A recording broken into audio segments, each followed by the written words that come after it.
So I wanted to take this on this topic of fine needle aspiration biopsies for the study of particularly immunology in this case. It's coming up more and more in the conversations for hepatitis B, and we've implemented it now in a number of research studies, and it's starting to come up in the concept of clinical studies as well.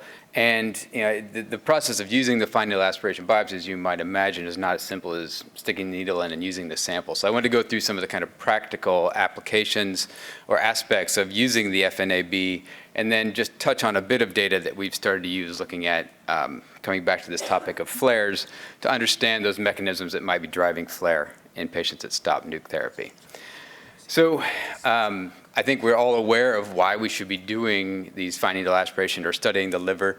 I mean, these compartments, the blood and the liver, we know they're different. And this is just some data. This is 30 or so patients where we had matched blood and liver. And if you look at the lymphocyte composition of the liver compared to the blood, almost every immune cell population is different in terms of their frequency between the blood and the liver. And so what this translates into is that the blood is composed dominantly 80% by adaptive immunity, T cells and B cells, whereas when you transition to the liver, most of the lymphocytes are actually innate effectors like NK cells, gamma deltas, and mate cells.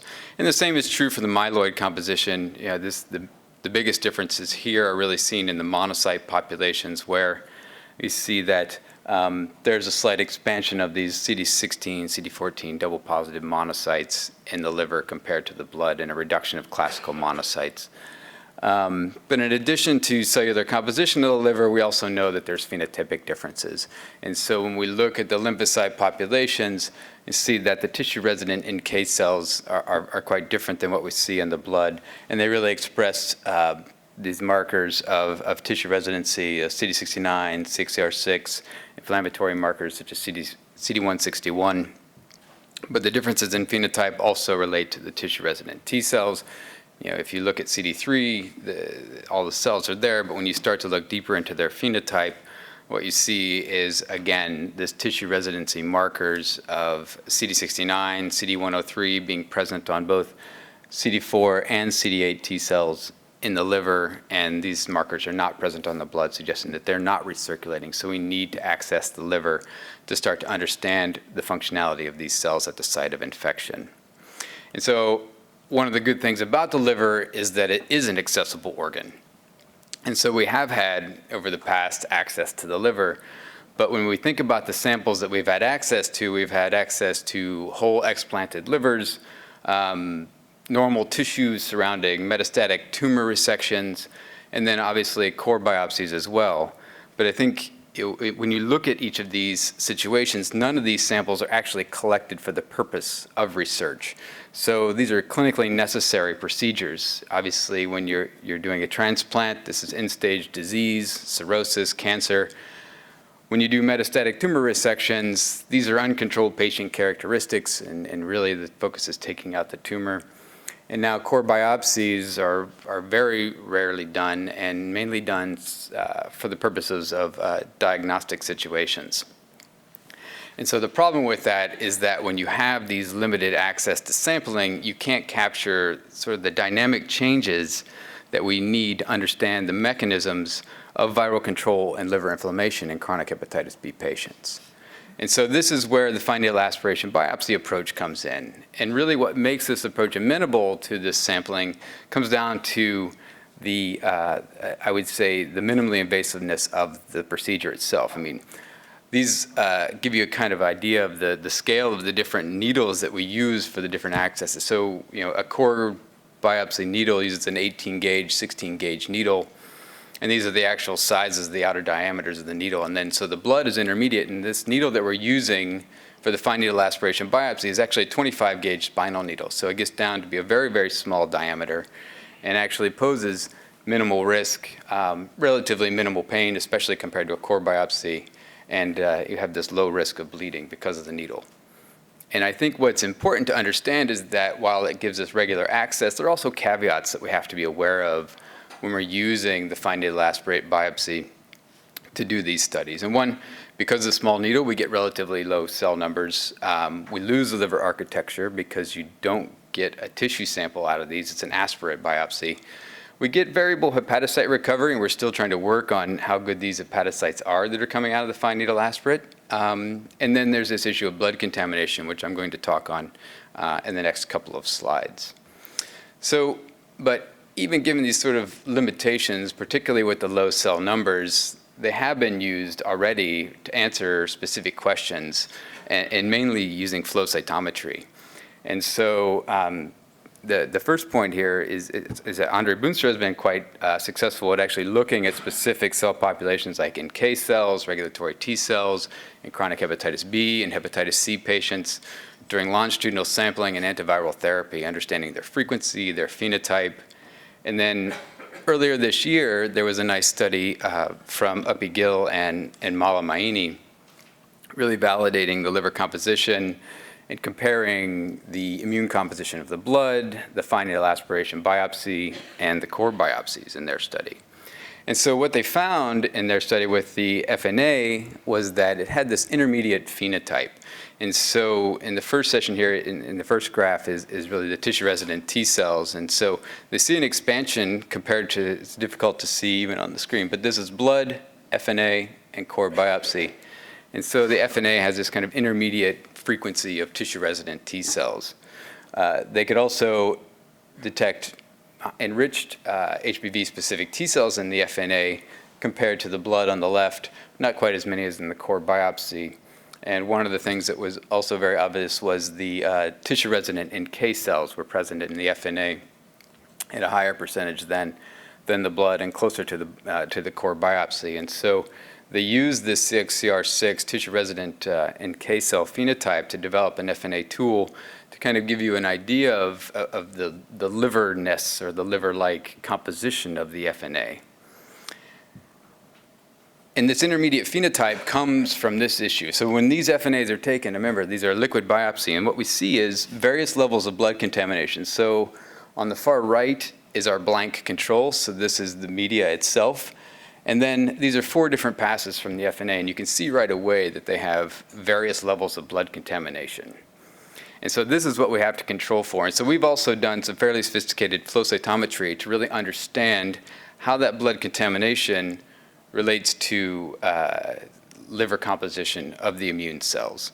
And so instead of using the tissue-resident markers that they had used before, we used markers of naive CD4 and CD8 T cells, because naive CD4 and CD8 T cells shouldn't be in the liver. So we can assume that the naive cells here are likely derived from the blood, and it's nice in flow cytometry because now you can gate on these and you can exclude them from your analysis by flow cytometry. But the issue with using flow cytometry when you only get 20, 50,000 cells is that almost all of your sample goes to the flow cytometry panel, and then you ultimately get very limited data out of the clinical sample. So then, in collaboration with Georg Lauer and Andre Boonstra, we've been working on a different strategy to control for the blood contamination. And so in this case, what we've done is use an OD measurement to assess the red blood cell content of each of these FNA passes. And so what this allows us to do is then we take the OD measurement, and then we do the flow cytometry panel, and then we correlate the frequency of specific populations to the OD. And so this is looking at blood-derived cells, naive CD8 T cells, with OD along the x-axis and the percent of CD3 along the y-axis. And you can see as the OD goes up, you start to reach a level that is similar to what you see in the blood. And you can do the same thing for liver-enriched cells. So these are mate cells, and they're highly enriched in the liver. And as you increase the OD, which would be indicative of more blood, what you see is the frequency of these mate cells are going down. So what we can then do is then establish a cutoff for the OD of these measurements to what we consider liver-derived versus blood-derived. And so now what we can do is just take 5 microliters of our sample out, assess the OD, and then we can determine which of these passes with a specific metric are actually liver-derived. And so now we can then take these samples and do much larger data collection analysis looking at single-cell RNA sequencing without the need for sorting to exclude blood contamination. But no, that's not to say that these passes are no good, because now using flow cytometry and the ability to exclude or naive cells or include tissue-resident cells, you can do a lot of work with these passes as well. And so we've been interested in applying this strategy to studying the triggers of pathogenic flares in patients stopping antiviral therapy. And this is from the cohort that we had, that Harry Jansen has recently published on, looking at the STOP study that we performed here in Toronto. And so what we did for this analysis to start understanding these mechanisms was pick key time points in the process of viral rebound and liver inflammation after these patients stop nuke therapy. And so the time points we chose were obviously at baseline, and this 4-week time point with virus rebounds, but we don't see any evidence of liver inflammation. And then at the peak of liver inflammation, when we want to understand the mechanisms that might be driving the tissue damage. And so the first thing that we did is simply a customized Luminex panel where we picked a lot of markers that have already been previously described to be related to liver inflammation, antiviral responses, chemokine production, and we put these samples through that panel. And so one of the interesting things that we found from this is that at baseline, when these patients are on treatment, their plasma, their serum was no different from those of healthy donors. And then even more striking, at this point of HBV DNA rebound, so this 4-week time point in all these patients, again, there was not a single immune marker in our panel that was actually significantly changed from baseline. And then you can see pretty clearly then at peak ALT, there's a lot of significant upregulation of different immune markers related to different pathways, particularly myeloid-driven, innate-driven. But the problem with measuring these markers at the peak of ALT in these patients is that you've lost the mechanism, because now you've got the effect. And so the obvious hypothesis was that something is happening here to drive this step. So can we actually go into the liver and look at intrahepatic activation and see if we can identify that marker that precedes the liver flares? And so this is a strategy that we've taken. So we've done the FNAs at week 0, and then at 4 weeks after stopping, before you have ALT elevation. We do our OD cutoff, we find our good passes, then we do single-cell RNA sequencing, cluster it, and then we've done analysis of each of these individual cell populations in terms of their differential gene expression between week 0 and during the HBV rebound. And so what we found then, and I don't have time to go into all the data here, is that we find this very early. This is the last slide. Interferon signature that comes up, and it's not the last slide. 3 more slides. Last data slide, I think. Nice try. All right, fine. Anyways, so we find this early response at 4 weeks before we see liver inflammation in these patients. It seems to be related to an interferon response. So actually, overall, the gene expression changes were pretty minimal, and these were really the top hits. And so there's this continuous debate about what is driving these flares. Is it an HBV-specific T-cell driven flare or potentially innate immunity? And so then we've done to look at the regulation of at least these markers here that I've been able to show today. We've done treatment with interferon alpha or interferon gamma, and these markers are only regulated by interferon alpha, suggesting that the trigger for a flare in these pathogenic situations is likely an innate-driven effect that then propagates on through to a clinical flare that shows upregulation of a lot of immune markers across all the different immune cell populations within the liver. And still, this type 1 interferon response is driven or is detectable at the time of flare. So I will stop there. I can leave the summary up. But ultimately, the minimal invasiveness is really ideal to study the dynamic regulation of intrahepatic immunity in chronic hepatitis B patients.